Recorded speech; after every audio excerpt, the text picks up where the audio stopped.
Hello gamers, I'm Aion, and in this video I will talk about Aion 2, an MMO that personally I was initially not very interested in. And now that more information came out, maybe I should have been. I had a lot of friends and acquaintances that got really excited when Aion 2 got announced. And for various reasons that I will discuss in this video, I wasn't. Some of those are still reasons for concern, but there are a few reasons that made me change my mind, and I at least look forward to trying this game out. So let's talk about it. However, before we talk about all this, I know monetization will be a deciding factor for at least some people, and has been a hot topic around this title. So in the interest of not wasting your time in the case monetization is a deal breaker for you, I will talk about this first. If you're not interested in monetization topic, since it's more or less the same for almost all MMOs, you can use the timestamps to skip this part. First things first, if you're choosing to install an NCSoft game, the average person will need to open up their wallet to some degree. That is just the reality. If you hate monetization and you're still looking into NCSoft games, that is on you. It's like ordering a chicken dish at a restaurant and complaining that it's made with chicken when it arrives.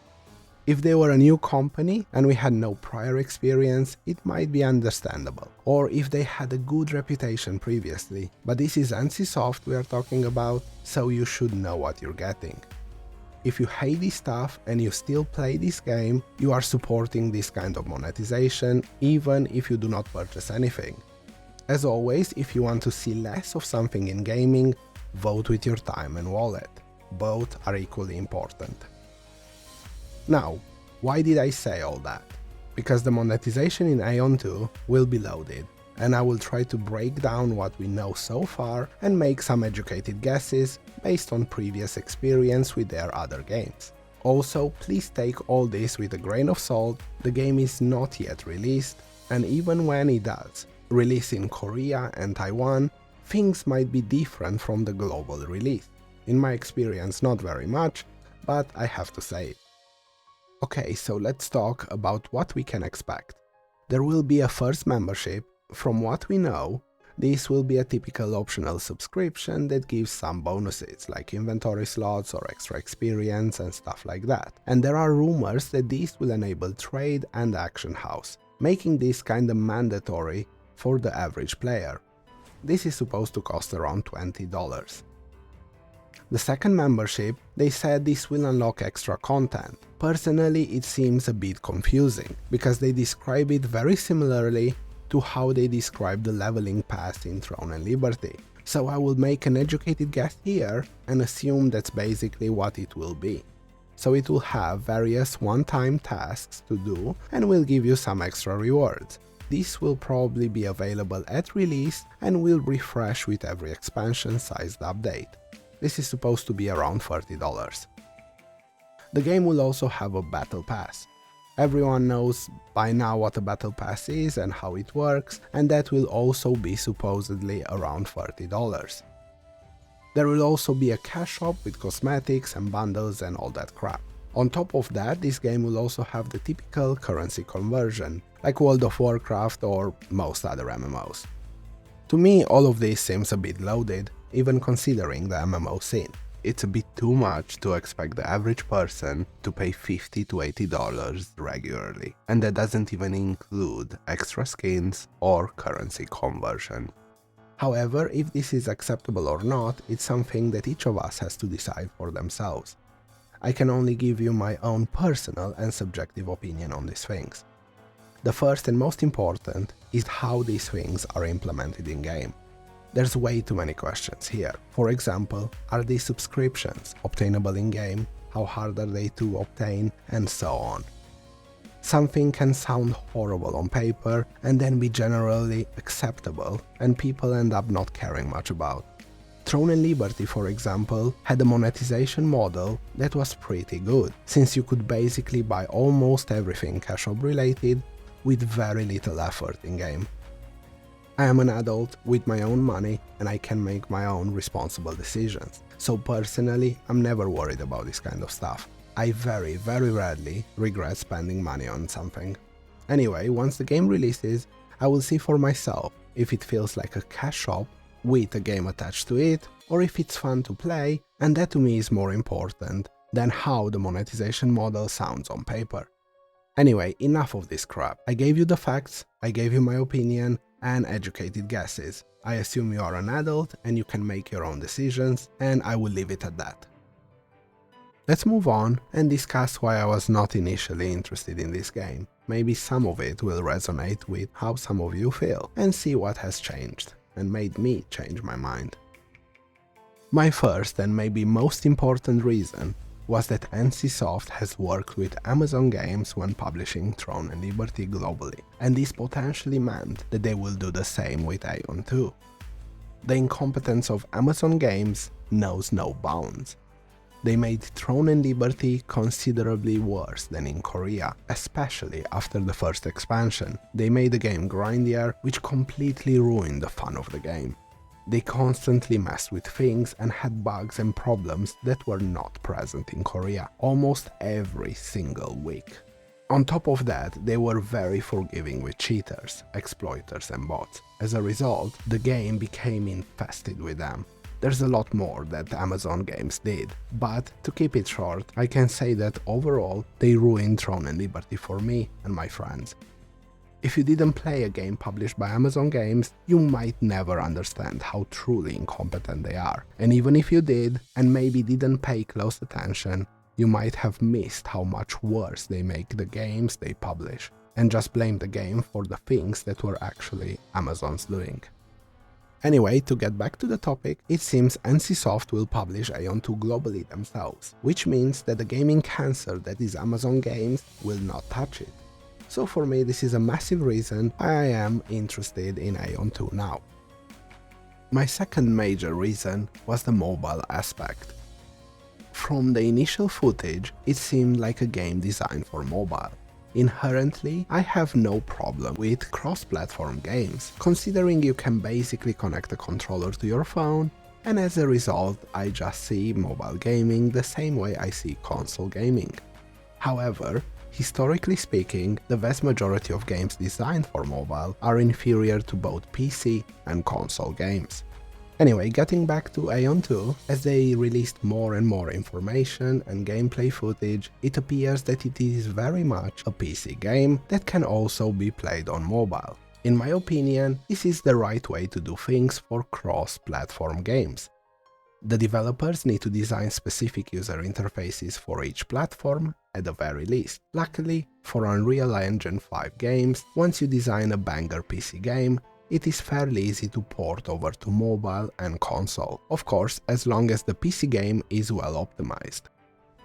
And since I mentioned optimization, I should touch on this aspect as well. Looking at the footage of the game, and having played Throne and Liberty extensively, they share a lot of similarities, and without a doubt, at the very least, they share a lot of the back-end elements. And in this case, it is a great thing, because Throne and Liberty was not only very beautiful, but also exceptionally well optimized. And looking at the gameplay footage, there is yet another similar aspect between these two games, and that is the combat. The combat in Aion 2 just seems to be very similar to the combat in Throne and Liberty, just taken to the next level. It seems that they fixed the shortcomings that Throne and Liberty combat had in a bunch of ways. The first and most noticeable one is that Aion 2 has a classic class system. After playing a lot of MMOs over the years, but also both New World and Throne and Liberty, which feature a freeform system where you can freely choose and combine weapons instead of a class, I believe the class system is superior, and here is why.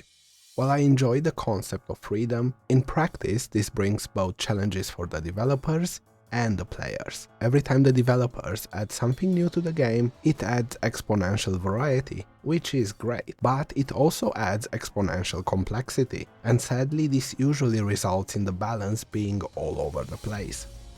The second problem is the class identity. In a freeform system, there is very little of that, which makes people less likely to be invested and attached to their class and character. And in return, they usually are less invested and interested in the game, over a longer period of time, of course. There are solutions and ways to make this freeform system work, but discussing them is not what this video is about. All I'm saying is that the class system is more likely to be successful and appreciated by the vast majority of MMO gamers. The second difference is more subtle, but it is a functional one, and it is pretty massive for those that enjoy action combat. Throne and Liberty has a hybrid tap targeting action combat that leans heavily towards tap targeting. For people that enjoy the action combat, playing action combat was not as efficient, and there was a need to press an extra key to select a target, which added a lot of friction to combat and made it worse than it would have been if that was not the case. This has been fixed in Aion 2, which seems to lean heavily towards action combat. On top of this, it seems to have a combo system and a good customization for skills. But take this last bit with a grain of salt before we actually can dive deeper into it. The game will also have dungeons, minigames, exploration, all that is expected from an MMORPG. And realistically, until we actually play through it, there's not much to say. Sure, the dungeons look nice and all that, but we have to play them for ourselves before we can make a judgment on it. However, there is one aspect that I find very endearing and I am very excited for, and that is flight. In the past around 15 years, it seems MMOs and maybe most games moved away from the flying element, and personally I always loved being able to fly in games, see the world from above, you know, the fantasy element of it. Well, Aion 2 not only seems to bring back at least some focus to this element that seems to be forgotten by other developers, but also expands on it and involves it into various aspects of the game. Since not a lot has been shown about it, I think it's not worth talking too much about it. I just wanted to mention it because I do very much look forward to it. One of the last things that I want to mention is the character creator. There's both good and bad here. The character creator itself seems to be pretty good and allows for decent customization and no woke nonsense. However, it seems to be limited to the very basic human type, which seems to be the problem in the genre nowadays. There are no other races, there is no variety, in the true sense of the word at least. I miss those days when developers were passionate enough about their game that they offered true variety in their character creator. I believe that it is one of the big reasons MMOs like WoW, Final Fantasy, Guild Wars 2, ESO are still popular to this day, despite being lacking in many other aspects. I understand very well that it is costly to create fashion for multiple body types and all that, but I'll be honest here, I don't care. If they expect us to pay $20 or $30 for a single skin, surely developers can take a few dollars out of that and dedicate it to this aspect.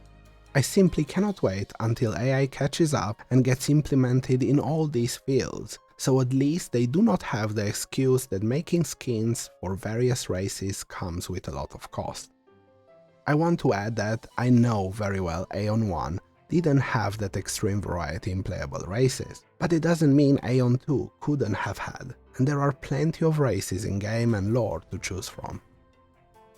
Okay, so there is one last element that is a concern for me, and that is forced factions. If anything has been proven to be a bad design choice over the past 25 years, is forced factions, at least in the vast majority of cases. It's simply a concept that does not work. It's just one of those things that adds nothing over people having the ability to make guilds and alliances themselves. For PvP players, it just adds another annoying element that limits their ability to PvP and often ends up being a one-sided massacre, or with limits on how many people can join a certain faction, it will add entirely unnecessary friction to creating a character. As for PvE players, it is one of those elements that if mismanaged can make their experience awful. Of course, this last bit is not the case at all with Aion 2 since PvP will only happen in designated areas, but still, I fail to see what forced factions add to the table. It's an entirely inferior system to an optional faction option. Anyway, to conclude the video, monetization is always a concern until we actually see it in-game. If they copy Throne and Liberty system, it might be quite alright, even under a greedy company like NCSoft. The fact that the game is not published by Amazon Games is a massive benefit, and at least it gives it a chance to be good. The combat looks good, and considerable upgrade from what is available in Throne and Liberty. The graphics look fantastic, and I'm quite certain the performance will be quite decent. When it comes to content, we will have to wait and see. Hopefully they deliver. I look forward to the flight mechanic, and I can't wait to see how it is integrated with various aspects of the game. There are a few letdowns, like different races not being available, or the fact that there are forced factions, but realistically it's not a big deal. All things considered, I am very much looking forward to checking this MMO out, and it is a bit of a shame that we have to wait until mid-2026 for a global version. I hope they move up the schedule. If you made it to the end of the video, thanks for watching. Feel free to like, subscribe and leave a comment, or don't. See you in the next one, gamers.